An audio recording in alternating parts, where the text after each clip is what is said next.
6 juin 1944. D'une armada de plus de 9000 navires et 2000 avions, débarquent 156 000 soldats alliés sur les plages de Normandie pour l'une des batailles les plus décisives de la Seconde Guerre mondiale. Ce fut un jour chargé en tragédie, triomphe et remarquable bravoure. Et au fil du temps, il a inspiré un nombre incalculable de films et de cinéastes. Y compris un jeune Normand du nom de Orion Ziad. Étudiant en cinéma à l'ESRA de Rennes, Orion, 20 ans, est également un scénariste et émetteur en scène. Ok, moteur. Qui s'est passionné pour la Seconde Guerre mondiale et la bataille de Normandie en particulier depuis son plus jeune âge. C'est vraiment important dans la région de la Normandie parce que c'est en fait l'âme de tout ce qui nous anime et c'est ce qui nous apprend, je pense, à nous construire, à grandir et à comprendre le sang qui a coulé en fait sur ces plages et de l'importance de la conservation des témoignages. Tu démarres ici là, à sa gourde, et tu viens sur le numéro là. Orion est en train de tourner des reconstitutions pour un documentaire à l'ombre même du musée du débarquement sur la plage de Utah Beach. Le musée se trouve sur le site d'un ancien bunker allemand. Et là, c'est le point de vue allemand. Exactement. Et il propose une impressionnante et émouvante collection récupérée sur le champ de bataille. Et contrairement en fait, à ce qu'on pourrait penser, ces barges de débarquement, en fait, elles sont faites en contreplaqué. Ah oui? Orion connaît suffisamment bien l'exposition pour servir de guide au musée. Là, on a un B-26 Marauder. Tu peux voir ici donc, les bandes d'invasion qui servaient à prévenir la Navy. Mais son intérêt ne se limite pas au seul jour du débarquement. C'est vrai qu'on parle toujours du D-Day, mais c'est vrai que le D-Day a été un jour extrêmement important, extrêmement émouvant. Mais j'avais envie de parler en fait d'autres jours de la bataille de Normandie, dont on parle très peu. Orion fait référence à son court-métrage intitulé A Rose Dies in July, une rose meurt en juillet. What am I supposed to do? Dig a hole. Make sure to make it long enough, okay? You're gonna sleep in it. Il suit une troupe de jeunes soldats américains qui combattent dans la campagne normande.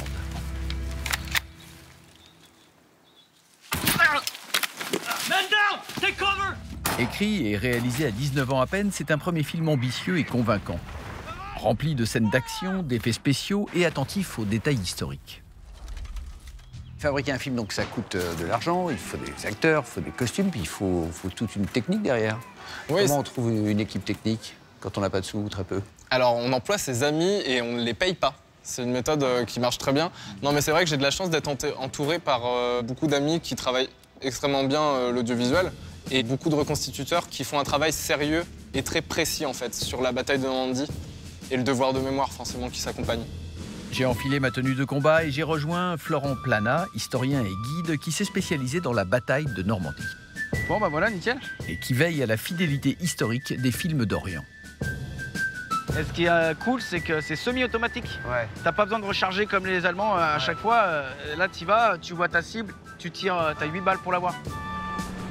Ces deux-là travaillent sur un documentaire qui mêlera les entretiens de Florent avec des vétérans du D-Day aux reconstitutions de leurs souvenirs par Orient. On essaie de faire des films où il y a de la reconstitution pour rendre la chose plus vivante. Parce que des fois, c'est un petit peu embêtant d'avoir un documentaire sur la Seconde Guerre mondiale sans images vivantes. Et juste de mettre des images d'archives, c'est un petit peu compliqué. Parce que les images en noir et blanc, on a l'impression voilà, que c'était il y a 200 ans. On a du mal à connecter les nouvelles générations. Et pourquoi est-ce que c'est important, de notre côté à nous, d'entretenir ce devoir de mémoire? Bah déjà, c'est aussi de montrer donc, du coup à ces vétérans qu'on ne les a pas oubliés. Et des fois, on a des vétérans qui reviennent pour les grands anniversaires. Et quand ils voient des foules les acclamer, quand ils voient des enfants de 6, 7, 8 ans leur dire merci pour ma liberté, bah ça prend aux tripes. Et de voir ça, pour eux, c'est aussi le résultat de leur combat, du sacrifice de leurs copains, de voir des gens qui se rappellent d'eux et qui sont reconnaissants pour leur liberté, quoi. Annonce! Ah, deuxième. Orion, c'est quoi le programme des plans là aujourd'hui? Là, en fait, on a déjà tourné il y a 2 mois. On a déjà tourné les plans d'ensemble avec 50 gars, etc. Donc ça, c'est bon, c'est dans la boîte. Donc là, c'est juste du bonus et on fait surtout des plans rapprochés et des gros plans. Orion m'a généreusement permis d'apparaître dans sa reconstitution du débarquement de Normandie. Il n'y a pas de barge là? La barge, ça coûte un peu cher. Enfin, une occasion de jouer mon rôle rêvé. Antoine, on se calme! Ouais. Il faut sauver le soldat de Cône. Action! Ok, coupé! Antoine, Ouais. c'est pas du tout ça là. Ce qu'on va faire, c'est qu'on va te mettre beaucoup plus à l'arrière, ça te dérange pas? Pas du tout, non? Ok, on la refait? il est un peu vieux. Antoine, le sourire. Coupé! T'essayes toujours de venir devant, de faire un peu ta star, mais derrière. D'accord, derrière. Ok. C'est bien derrière. Action! Coupé. Antoine, qu'est-ce que t'as fait là?